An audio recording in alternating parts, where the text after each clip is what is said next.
बिस्मिल्लाहिर्रहमानिर्रहीम। अस्सलाम वालेकुम नाज़रीन, आप यूट्यूब चैनल देख रहे हैं। मैं इमरान ख़ान हूँ। कमीशन बनाने का मामला, चीफ़ जस्टिस ऑफ पाकिस्तान की शहबाज शरीफ साहब से मुलाकात वज़ीर आज़म पाकिस्तान से, और ये हुई है चीफ़ जस्टिस ऑफ पाकिस्तान की ख्वाहिश पे। इसमें से क्या निकलेगा? पाकिस्तान तहरीक इंसाफ ने इसके ऊपर अपना एक मौक़िफ़ दिया है। पाकिस्तान पीपल्स पार्टी जो है वो हैरान कुन हद तक खामोश है। लेकिन मैं आपको एक बात याद दिलाता चलूँ कि कुछ अर्सा पहले एक ऑडियो लीक्स का मामला आया था और वो मामला इतना अहम नहीं था, लेकिन उस मामले पर इसी हुकूमत ने, यानी ये शहबाज शरीफ और इनके साथी, इन लोगों ने एक हाजिर सर्विस जजेस के ऊपर एक कमीशन बनाया था जिसकी सरबराही दी गई थी काजी फ़ायद ईसा साहब को, यानी चीफ़ जस्टिस ऑफ पाकिस्तान को। तो मौजूदा चीफ़ जस्टिस ही उसकी सरबराही कर रहे थे सिर्फ ऑडियो लीक्स के ऊपर, जो इतना अहम मामला नहीं था और आज तक उसमें से निकला भी कुछ नहीं। उसके ऊपर एक कमीशन बना दिया था और हाजिर सर्विस जजेस का बना दिया था। अब मामला इंतहाई हसास नौयत का है, उससे बहुत ज़्यादा अहम है। लेकिन यहाँ पे जो कमीशन बनाया जा रहा है वो एक रिटायर्ड जज को तलाश किया जाएगा। एक रुकनी कमीशन बनेगा, वो अकेले उसकी सरबराही करेंगे और करने के बाद वो उसमें फ़ैसला करेंगे कि जनाब अब करना क्या है।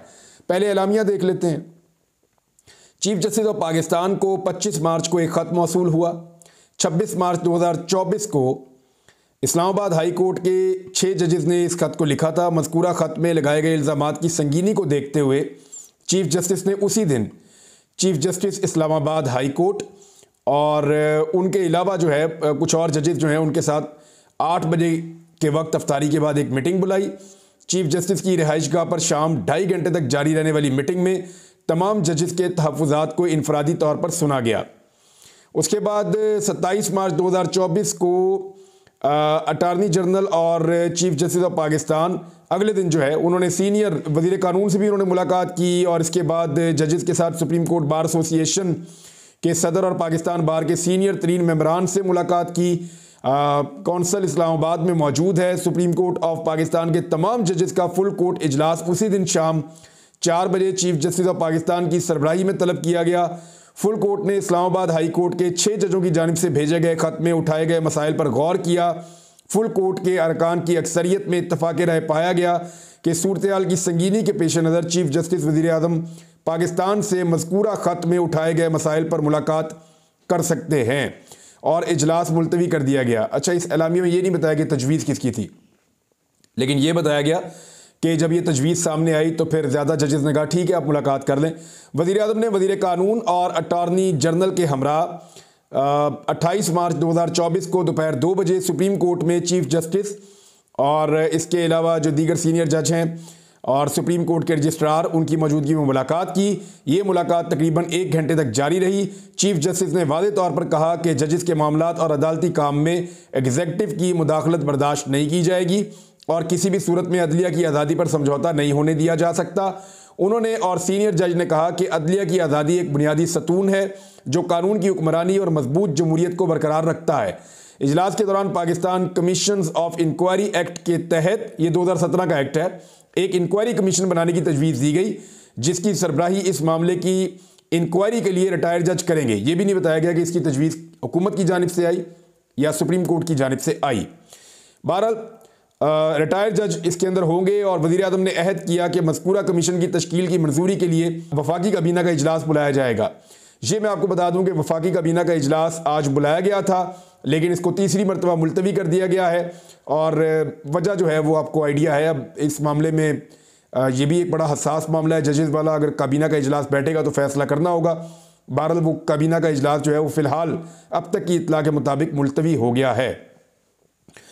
वज़ीर आज़म ने चीफ़ जस्टिस और सीनियर जज जो वहाँ मौजूद थे उनके इजहार ख्याल की मुकम्मल तायीद की और उन्हें मज़ीद यकीन दिलाया कि वो आज़ाद अदलिया को यकीनी बनाने के लिए दीगर मुनासिब इक़दाम करेंगे, जिसमें मुतअल्लिक़ा महकमों को हदायत जारी करना और पैराग्राफ 53 के मुताबिक कानून साज़ी शुरू करना शामिल है।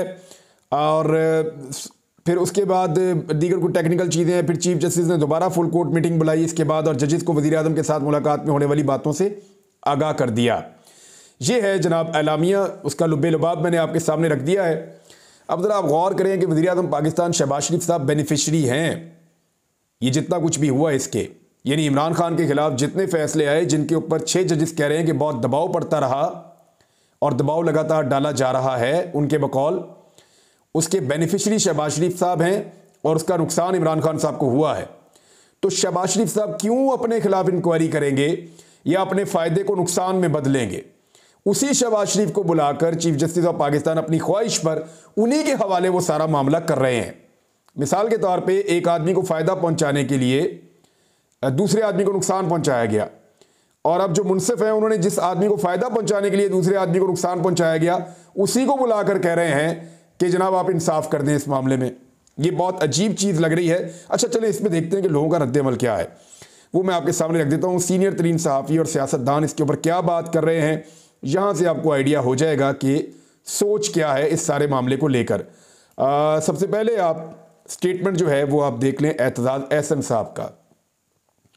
वो ये कह रहे हैं चीफ जस्टिस 13 सीनियर जजेस का एक बेंच बनाएं, इस बेंच के आगे ख़त को रखें और जिस जिस इदारे का नाम लिया गया है इसके हेड को बुलाएं और पूछें ये कोई छोटी बात नहीं है, इस ख़त ने अदलिया की बुनियादें हिला दी हैं। ये जी एतजाज़ एहसन साहब कह रहे हैं। शेर अफजल मरवत के 3 बड़े इंपॉर्टेंट बयानात हैं। उन्होंने कहा 6 हाजिर सर्विस जजेस मुदाखलत करने वालों की शनाख्त कर रहे हैं, वाक़यात बता रहे हैं, अगर किसी को एतराज़ है तो आसान कर लें। 2018 से तहकीकात शुरू कर लें। मुदाखलत करने वाले तब भी वही थे, आज भी वही हैं। इल्ज़ामात एग्जेक्टिव के खिलाफ हैं। रिटायर्ड जज को घर के फंक्शन पर कोई नहीं बुलाता, वो क्या तहकीकात करेंगे, ये शेर अफजल मरवत साहब ने कहा। उसके बाद शेर अफजल मरवत साहब ने एक और बड़ी इंपॉर्टेंट बात की। उन्होंने कहा मेरा सवाल है कि अगर इन जज साहिबान को पता था कि मुदाखलत हो रही है तो उन्होंने सुप्रीम जुडिशल काउंसिल को लिखने के बजाय पहले खुद तौहीन अदालत के नोटिस क्यों जारी नहीं किए। फिर शेर अफजल मरवत ने कहा कि इमरान खान ने कहा है कि पाकिस्तान तहरीक इंसाफ कमिश्नर रावलपिंडी के इंकशाफात का इस्तेमाल नहीं कर सकी, कमिश्नर का बयान तब्दील करवाया गया, पीटीआई कुछ नहीं कर सकी। खान साहब समझते हैं कि जजेस का खत अहम दस्तावेज है जिसमें हर चीज़ का दस्तावेजी सबूत मौजूद है। ये खत पीटीआई बयानिए को विंडिकेट करता है, लेकिन पाकिस्तान तहरीक इंसाफ फिर कुछ नहीं कर पा रही। उसकी वजूहात जो हैं वो हम बाद में डिस्कस कर लेंगे, इसके ऊपर और बात बाद में करते हैं। लेकिन अभी आप देखें कि सहाफ़ी क्या कह रहे हैं। साकिब बशीर साहब सीनियर जर्नलिस्ट हैं, कोर्ट रिपोर्टर हैं। वो ये फरमाते हैं कि हाई कोर्ट के 6 हाजिर जजेस का मुकदमा रिटायर्ड जज सुनेंगे, कदरे मजाक सा लग रहा है। देखिए बात यह है कि हाजिर सर्विस जजेस जो हैं वो बेचारे परेशान हैं, उनको दबाव का सामना है। एक रिटायर्ड जज की औकात क्या होती है ये सब जानते हैं। वो रिटायर हो गए तो ख़त्म हो गए, बस ये जाके वकालत कर रहे होते हैं या रिटायरमेंट की ज़िंदगी गुजार रहे होते हैं। अब एक रिटायर्ड जज कैसे इसके अंदर इंसाफ देंगे, ये खुद एक बहुत बड़ा सवाल है, जहाँ पे हाजिर सर्विस जजेस परेशान हैं, जिनके पास ताकत है, कानून है, उनके पास कायदा है, उनके पास इख्तियार है। इख्तियार वाले लोग परेशान हैं तो बेइख्तियार शख्स आके उनको इंसाफ कैसे दिलवाएगा, ये एक बड़ी अजीब बात है। आसमा चौधरी साहिबा क्या कहती हैं, वो ये कहती हैं कि हुकूमत ने 6 जजेस की शिकायत पर कमीशन बनाने का ऐलान कर दिया जिसकी सरबराही रिटायर्ड जज करेंगे। आज से पहले पाकिस्तान की तारीख में जितने भी कमीशन बने, क्या इनकी रिपोर्ट्स मंजर आम पर आई या कमीशन की सिफारिशात पर अमल दरामद हुआ, ये बड़ा इंपॉर्टेंट क्वेश्चन है। उसके बाद ऐसा ही सवाल जो है वो उठाया गया एक और सहाफ़ी नुसरत जावेद साहब की जानिब से। उन्होंने कहा अपनी जान की अमान पाते हुए पूरे अदब और एहतराम के साथ ये सवाल अगर उठाऊं तो वाजिब होगा कि जनाब चीफ जस्टिस साहब, खत तो आपको लिखा गया है, इसका जवाब आपने फराहम करना है। यानी ये मामला उन्होंने अपने से आगे भेज दिया चीफ जस्टिस ऑफ पाकिस्तान ने, ये जवाब तो उन्हीं को देना था। फिर एक और चीज़ है कि इससे पहले जितने भी कमीशन बनते रहे हैं, मुतीउल्लाह जान साहब इस पर एक सवाल उठा रहे हैं। उन्होंने ट्वीट किया और बड़ा उनका तफसीली ट्वीट है। ये भी सीनियर जर्नलिस्ट हैं, इस्लामाबाद में ये कोर्ट रिपोर्टिंग करते हैं। इन्होंने कहा कि रिटायर्ड जज को जो देकर मामला उसको लटका दिया गया है और सर्विंग सुप्रीम कोर्ट के जज को ये मामला क्यों नहीं दिया गया, वो इसलिए कि नताइज का खौफ था। और इसके बाद उन्होंने कहा उसी तरह के जिस तरह के उन 6 जजेस ने सूरत हाल जो है उसको फेस किया है। और फिर इसके बाद उन्होंने कहा कि इज़ दिस रिटायर्ड जज going to be another broadsheet commission, missing person commission और सलीम शहजाद कमीशन। ये 3 कमीशन का उन्होंने नाम लिया कि इससे पहले ऐसे कमीशन बनते रहे हैं रिटायर्ड जजेस की ज़ेर निगरानी या उनकी सरबराही में, तो क्या ये वैसा ही एक नया बनने जा रहा है। यानी उन्होंने भी कहा इसका फ़ायदा कोई नहीं है। हबीब अकरम साहब ये कह रहे हैं कि इस्लामाबाद हाई कोर्ट के जजों का इल्ज़ाम हुकूमत पर है और हुकूमत ही इन इल्ज़ामात की तफ्तीश करेगी। ये इंसाफ का कौन सा करीना है, इस बारे में रहनुमाई दरकार है। यानी हुकूमत के ऊपर इल्ज़ाम है और हुकूमत ही उसकी तहकीकात करेगी। इस किस्म के स्टेटमेंट्स हैं जो हमारे सामने आ रहे हैं। साकिब बशीर साहब ने एक और बात की और ये बहुत बड़ा इंकशाफ है। उन्होंने कहा कि हाई कोर्ट के जजेस का खत हाई कोर्ट से नहीं, सुप्रीम कोर्ट के एक ऑफिस से लीक हुआ है। ये साकिब बशीर साहब ने कहा कि जो लीकेज हुई है ये सुप्रीम कोर्ट ऑफ पाकिस्तान से हुई है और ये हाई कोर्ट से लीकेज नहीं हुई है। मोहम्मद इशफाक साहब कह रहे हैं जी, खत लिखने वाले सीनियर जर्नलिस्ट हैं और एसोसिएशन के प्रेसिडेंट भी हैं। इन्होंने लिखा, खत लिखने वाले 6 जजेस रिटायर्ड जज पर मुश्तमिल इंक्वायरी कमीशन की तश्कील को तस्लीम करेंगे। ये एक बड़ा सवाल है। बाज़ जजेस मुस्ताफ़ी हो सकते हैं। अच्छा, जजों के इस्तीफ़ों के हवाले से भी कुछ खबरें चल रही हैं कि जजेस ने मामला रखा था सुप्रीम जुडिशल काउंसिल के सामने और वो इसलिए रखा था कि वो रहनुमाई मांग रहे थे कि हमें बताया जाए कि ऐसी सिचुएशन में जजेस क्या करें। बजाय उनको बताने के सुप्रीम कोर्ट ने जिनके बारे में वो शिकायत लगा रहे थे उन्हीं को बुला के शहबाज शरीफ को, और शहबाज शरीफ को कह दिया कि जनाब आपके बारे में ये शिकायत आई है, इसको ठीक कर लें।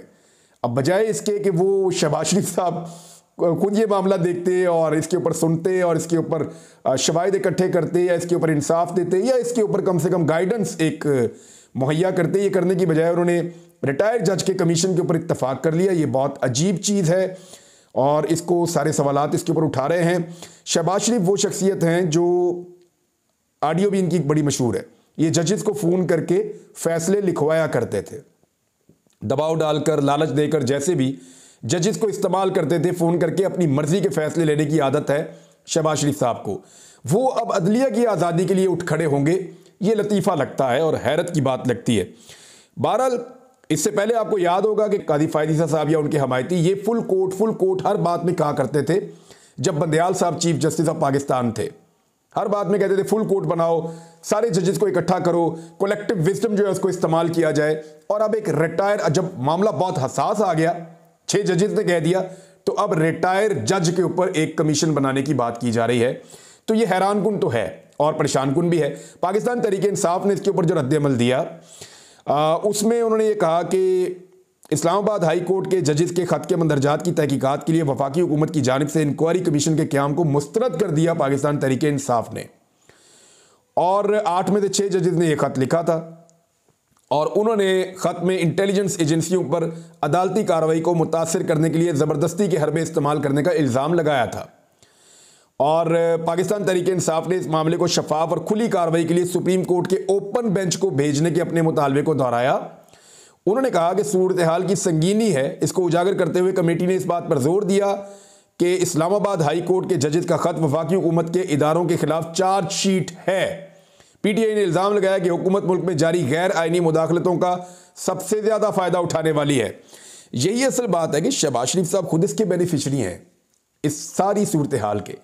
वो कैसे एक ऐसा कमीशन बनाएंगे कि उनकी तरफ उंगली उठे और पता चले कि शहबाज शरीफ साहब को जो बनाने के अंदर सारी ये 2 नंबरी हुई है और इमरान खान को नुकसान पहुंचाया गया है, ये सारा मामला खुल जाए। शहबाज शरीफ साहब कभी नहीं चाहेंगे, वो बड़ी मुश्किल से फॉर्म 47 के ऊपर एक पर्ची के ऊपर वज़ीर आज़म पाकिस्तान बने हुए हैं, तो उनके लिए मुश्किलात में बड़ा इजाफा हो जाएगा अगर शफाफ और साफ तहकीकात इसकी हो जाती हैं।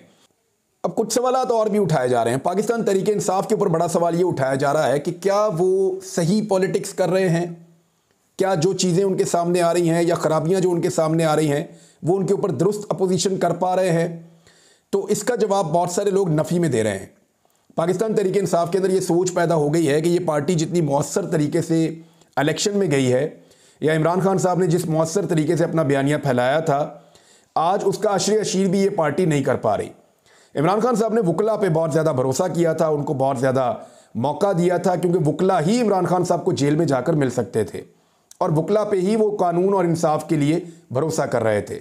लेकिन वही वकला जब सीटों के ऊपर बैठ गए, उनको ओहदे मिल गए और वो कोई MNA बन गया, कोई सेनेटर बन गया, तो सबके पास जब ओहदे आ गए तो उसके बाद वो उतने मौसर रहे नहीं। और पब्लिक के अंदर भी जिस किस्म की कंपेन पहले चलानी चाहिए थी, पहले भी नहीं चली और अब भी नहीं चल रही। ये शिकवा इमरान खान साहब की पार्टी के लोग बार बार कर रहे हैं। अब इसमें पाकिस्तान तहरीक इंसाफ ने इस मौका पर एक बहुत बड़ी रैली निकालने का ऐलान किया है। एतवार को पेशावर में मुल्क की सबसे बड़ी रैली निकालेंगे जिसका मकसद अदलिया की आज़ादी और कैदी नंबर 804 की रिहाई होगा। ये बैरिस्टर गौर साहब ने कहा है, शेर अफजल मरवत ने कहा है, उसके बाद बाकी लोगों ने भी इसको ऐलान किया है। और सबका ये कहना है कि पाकिस्तान तहरीक इंसाफ एक बड़ी रैली निकालने जा रही है पेशावर में। देखिए, वहाँ तो उनकी हुकूमत है, वहाँ तो वो रैली निकाल सकते हैं, जितनी बड़ी मर्जी चाहें वो निकाल सकते हैं। लेकिन मामला ये है कि जहाँ उनके साथ ज्यादती हो रही है कि आप वहाँ वो रैली और जलसा कर सकते हैं। इस्लामाबाद में उनको जलसे की इजाज़त दी गई है, जो 6 तारीख को वो जलसा करने जा रहे हैं। तो क्या वो इस्लामाबाद की तारीख का सबसे बड़ा जलसा कर सकते हैं इमरान खान के बगैर? क्या लोगों को इतनी बड़ी तादाद में निकाल सकते हैं? और अगर लोग निकल भी आए तो क्या वो अपने मुतालबात को बनवा सकते हैं या इंसाफ के हुसूल के लिए एक कंपेन चला सकते हैं? तहरीक इंसाफ की क़यादत के ऊपर बहुत ज़्यादा उंगलियां उठ रही हैं। सिद्दीक जान साहब ने इसके अंदर एक बड़ा तफसीली कॉलम लिखा है सोशल मीडिया के ऊपर, और उन्होंने बैरिस्टर गौहर को, उमर अयूब को और हामिद खान को काजी फाइज ईसा साहब के सहूलतकार करार दिया है।